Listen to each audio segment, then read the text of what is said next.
SSG different strokes में हम शिरडी साई बाबा का जीवन और चमत्कार के बारे में जानेंगे। साई बाबा के जन्म और प्रारंभिक जीवन के बारे में अधिक जानकारी नहीं है। महाराष्ट्र के पाथरी या पातरी गांव में साईं बाबा का जन्म 28 सितंबर 1835 को हुआ था। ज्यादातर जगह पर लिखा है कि साईं 1854 में पहली बार शिरडी में देखे गए थे, तब वो किशोर अवस्था में थे। करीब 16 साल के बालक जो भूख प्यास के परवाह किए बिना गहरी तपस्या में एक नीम के पेड़ के नीचे कई दिनों से बिटे रहना गांव वालों के लिए चर्चा का विषय बना हुआ था। यह माना जाता है कि एक दिन एक आदमी के अंदर भगवान खंडोबा जी का संचार हुआ। उस आदमी के जरिए भगवान खंडोबा जी से उस नीम के पेड़ के नीचे बैठा हुआ बालक के बारे में पूछा गया। भगवान खंडोबा जी ने खुदाल पवाड़ा लाने को कहा और नीम के पेड़ के नीचे का एक जग को खोदने को कहा। जब लोगों ने उस जगह की खुदाई की तो 10 फुट लंबा 10 फुट चौड़ा 12 फुट गहरा तहखाना दिखाई दिया, जिसमें एक पत्थर के पाट के नीचे 4 जलते हुए दिए, रुद्राक्ष की जप माला और गौ माता की मुंह के आकार की सुरंग दिखाई दिया। भगवान खंडोबा जी ने लोगों से कहा कि इस बालक ने पिछले 12 सालों से तपस्या की है। जब लोगों ने इसके बारे में उस बालक से पूछा, उसने सिर्फ इतना बताया कि ये उसका गुरु सथन है और उसको बंद करके संभालने की अनुरोध किया। इसके बाद उस बालक ने अपना दाएं हाथ नीम के पेड़ के एक तरफ दिखाकर कहा कि आज से इस पूर्व भाग के पत्तों में कड़वाहट नहीं होगा। लोगों ने खोदा हुआ भाग मिट्टी से भरकर जमीन को समतल बनाया। साईं बाबा के प्रथम दर्शन के याद में लोगों ने वहां एक छोटा सा मंदिर बनाया और पादुकाएं स्थापित किया, जिसके ऊपर छोटा कलश रखा गया। मोर का आकृति की नक्शा बनाया गया। 1924 में इस छोटा मंदिर के बाहरी जगह पर बड़ी संरचना खड़ा किया गया। संगमरी पत्थर से बना बाबा की मूर्ति रखी गई और संगमरी पत्थर से बना पादुका रखा गया। साल 1907 में नीम के पेड़ सूखने लगा था। नीम के पेड़ को अच्छी पानी रोशनी मिलवाने के लिए पुराना संरचना को गिरकर नया संरचना जो आज मौजूद है बनाया गया। साईं नीम वृक्ष को पवित्र मानते थे। उसी संरचना पर साईं बाबा के बारे में उपासनी महाराज के संस्कृत श्लोक लिखा गया है, जिसका अर्थ है कि मैं सद्गुरु श्री साईनाथ के चरणों में झुकता हूँ, जिन्होंने अपने दिव्य उपस्थिति से कड़वे नीम वृक्ष को जीवदाय अमृत बरसने वाली पेड़ बना दिया, जो मनोकामना पूरे करने वाली कल्प वृक्ष से कहीं अधिक महान है। बहकटों ने पादुका स्थापना की है। श्री भाई कृष्ण जी अलीबाग का श्री स्वामी समर्थ के भक्त थे। उन्होंने अकलकोट जाकर स्वामी समर्थ जी से मिलकर पादुके अर्पण करना चाहते थे। स्वामी समर्थ उनके सपने में जयकार कहा कि आजकल शिरडी उनका विश्राम धाम है और वहां जाकर पूजा करने को कहा।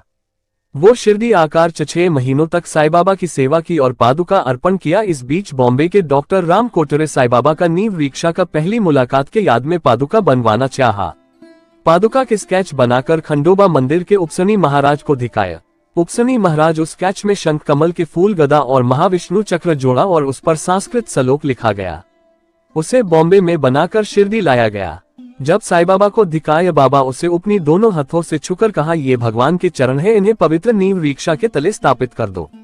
उन्हें 15 अगस्त 1912 श्रवण मास की पूर्णिमा के दिन स्थापित किया गया। डॉक्टर कोठारी 5 साल तक हर महीने 2 रुपया धूप और दीप जलाने के खर्च के लिए भेजते रहे। पादुका के बाहर बनाए रेलिंग को भी बनाया। उन दिनों साठवाड़ा और दीक्षितवाड़ा में सुबह की आरती होती थी। पादुका की स्थापना के बाद गुरुस्थान में तीसरी आरती शुरू की गई। एक मनोरोगी मर्थन केशव कुलकर्णी ने पादुका और कुछ मूर्तियों को क्षति पहुंची। साईं बाबा ने सीमेंट से रिपेयर करने को कहा। साईं बाबा के मां समाधि के बाद क्षति पादुका बदलकर पेडेस्ट्रल के नीचे रखी गई। संगमरी पत्थर से बना 2 फुट 6 इंच का साईं बाबा की मूर्ति को स्थापित किया गया। गुरुस्थान के आगे हर दिन एक छोटा दूनी जलाया जाता था। अब उसे गुरुवार और शुक्रवार जलाया जाता है। नीम वृक्ष के दोनों ओर 5 फुट के ऊंचाई पर ग्लास के दरवाजा वाले चांदी के केस में 2 दिए लगाया जा रहा था। अब इसे बदलकर एक दिया को जलाकर साईं बाबा के फोटो के दाहिने ओर रखा जाता है। फिर कुछ साल साईं बाबा गायब रहे और 1858 में धूपखेड़ा गांव के सरपंच चांद पाटिल के रिश्तेदार की बारात के साथ में शिरडी आए थे। जब वह खंडोबा महाराज मंदिर पहुंचे, उनका स्वागत मुख्य पुजारी मालसा पति ने या साईं कह के किया, जिसका अर्थ है साईं आपका स्वागत है। तब से सब उन्हें साईं करके बुलाने लगे। शिरडी गांव घने जंगल से घिरा हुआ था। साईं घने जंगल में जाकर तपस्या करने लगते थे। बिना खाना पीने का फिक्र किए वो घनी जंगल में तपस्या में लगे रहते थे।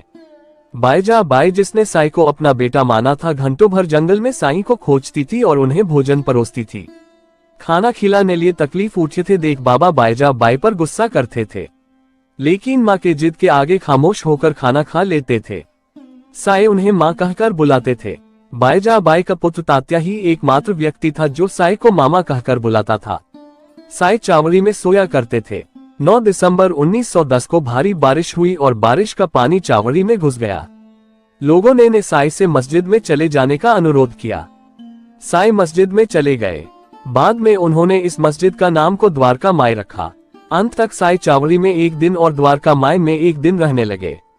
इसी कारण आज भी समाधि मंदिर जहां पुराना चावड़ी हुआ करता था से द्वारका माई तक हर गुरुवार रात साई का पालकी निकाले जाती है, जिसमें साई के पादुका लकड़ी के हाथ का सपोर्ट की छड़ी रखकर जुलूस के रूप में ले जाया जाता है।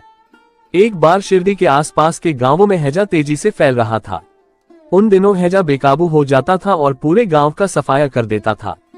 साई ने हर घर से एक मुट्ठी गेहूं लेकर उसमें हव के उड़ी मिलकर चक्की में पीसकर पिंडी तैयार किया और उससे चारों गांव की सीमाओं पर रेखाएं खींच दी। शिराडी में हैजा कभी नहीं आया और सब घातक बीमारी से बच गए। इस कार्य में साब गव वालों एकजुट होकर अपना सहयोग दिया। इस तरह साईं बाबा ने सब लोगों के बुरे कर्मों को आटे में मिलाकर पीसकर गांव से बाहर फेंक दिया। पत्थर के चक्की का ऊपर का हिस्सा कर्म को प्रतीक है, नीचे वाला भक्ति का संकेत है। लकड़ी का हैंडल ज्ञान का प्रतीक है। अपना पाप असूया अहंकार का पीसकर अपने दिल से बाहर फेंकना चाहिए। साई 5 घरों से भिक्षा मांगा करते थे, जो भी मिलता उससे पशु पक्षियों को खाना खिलाते और बचा हुआ खुद खा लेते थे। जो महिलाएं साई को भिक्षा देती थीं, वो आमतौर पर खाना बनाते समय, कपड़े धोते समय, बर्तन धोते समय, अपने घरों की सफाई करते समय, अनाज साफ करते समय सूक्ष्म कीटाणुओं को मारने का पाप करती थीं। बाबा ने कुत्तों को रोटी खिलाने का सुझाव दिया, जिससे शत्रुता कम हो जाती है। बाबा ने चींटियों को चीनी खिलाने की भी सलाह दी। कबूतर को दाना, पक्षियों को पानी, गोमाता को रोटी खिलाने की सलाह दिया है, जिससे हमारा धन बढ़ेगा और हमें मानसिक शांति मिलेगी। साई द्वारका माई में भोजन बनाकर अपने भक्तों को परोसते थे और उन्हें फल भी बांटते थे। रोज साई दुकानदारों से तेल मांगा करते थे और उससे दिया जलते थे। एक बार दिवाली के अवसर पर दुकानदारों ने साई को तेल देने से मना कर दिया। दिए ना जलाने से नाराज और परेशान होकर बच्चे जिद करने लगे। साई ने सभी दिए पानी से जलाए, जो रात भर जलते रहे। लोग बीमारियों से राहत पाने और अपनी समस्याओं के समाधान के लिए साई के पास जाने लगे। साई अपनी विभूति या धुनी के ऊदी से उन्हें ठीक कर देते थे। शिरडी में केवल 2 पानी के कुएं थे, जिनमें से एक कुएं का पानी खारा था। साई ने इस जल में कुछ फूल डालकर उसे मीठा और स्वास्थ्य वर्धक जल बना दिया। धनतेरस के दिन एक लोहार कंबार अपना काम कर रहा था। उसकी पत्नी अपने छोटे बच्चे को गोद में लिए पास में ही खड़ी हुई थी। अचानक बच्चा उसके हाथ से छूटकर आग में गिर गया। द्वारका माई में मौजूद बाबा ने अचानक जलती हुई धूनी में अपना हाथ डाला और क्रोधित होकर चिल्लाने लगे। कुछ दिनों बाद लोहार और उसकी पत्नी ने साईं से मुलाकात की और कहा कि उन्होंने अचानक कहीं से एक हाथ आते हुए देखा और बच्चे को पकड़ लिया और आग से बचा लिया। वो साईं ही थे जिन्होंने बच्चे को बचाया था।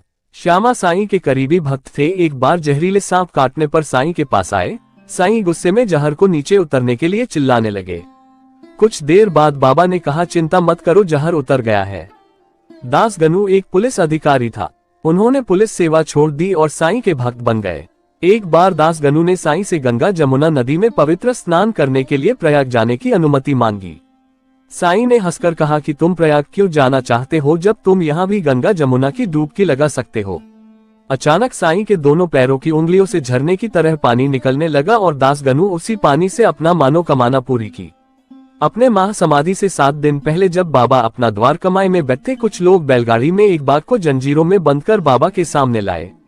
वो बाघ बीमार था, दर्द से गुर्रा रहा था। जब वो वरकमाई का सीढ़ी चढ़ी, बाबा के वो प्यार से देखकर अपने पूंछ से 3 बार जमीन को मारा और अपने प्राण त्याग दी। बाबा ने लोगों को संतवा दी और कहा कि आप ये ऋण मुक्त हुआ है। उसकी याद में बनाई हुई मूर्ति द्वारकामाई में है। साईं बाबा अपने गुरु वेंकुस के प्रिय शिक्षा थे, बाकी शिष्य उनसे जलने लगे। एक दिन एक शिष्य साईं बाबा पर ईंट से हमला किया, तब उनके गुरु उन्हें बचाने बीच आए। ईंट लगाने से उनका सर फुटकर खून बहने लगा। उनके गुरु उस ईंट में साईं बाबा का प्राण दल दिया और कहा कि जिस दिन यह ईंट टूट जाएगी उस दिन तुम्हारा मृत्यु होएगी। बायजबाई बाबा को अपना बेटा मानती थी।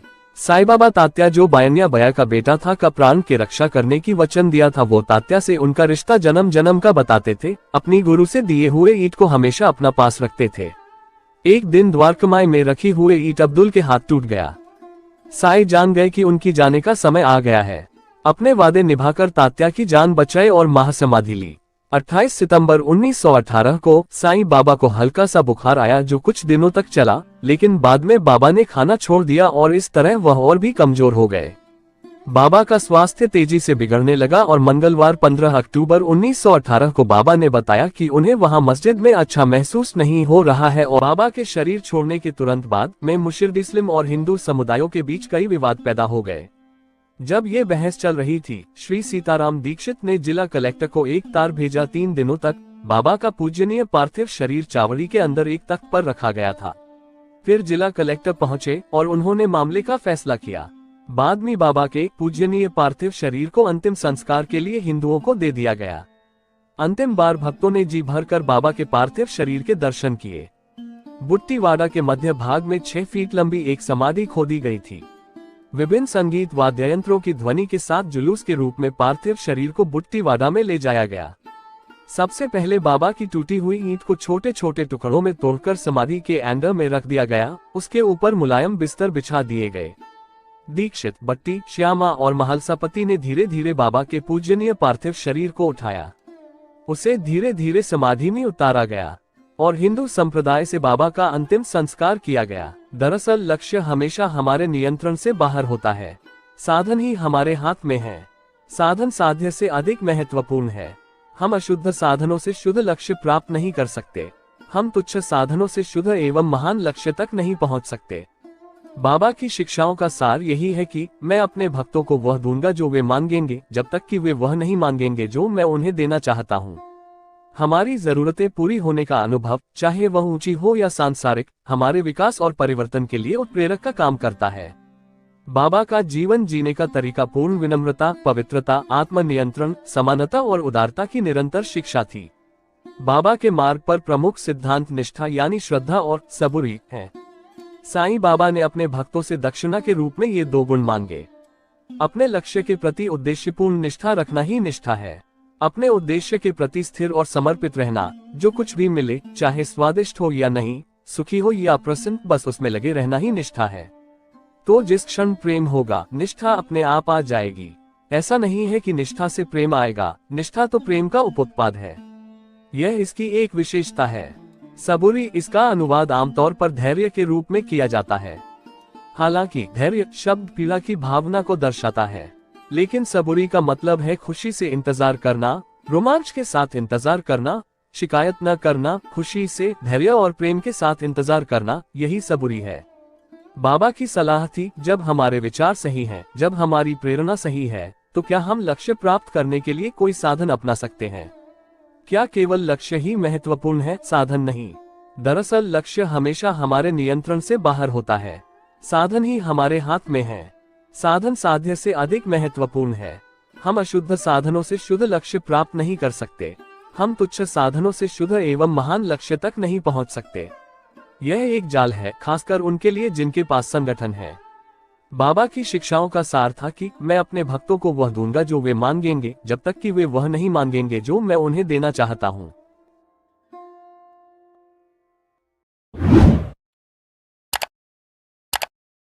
अगर आपको मेरा ये वीडियो अच्छा लगा तो इसे लाइक, शेयर और सब्सक्राइब करना।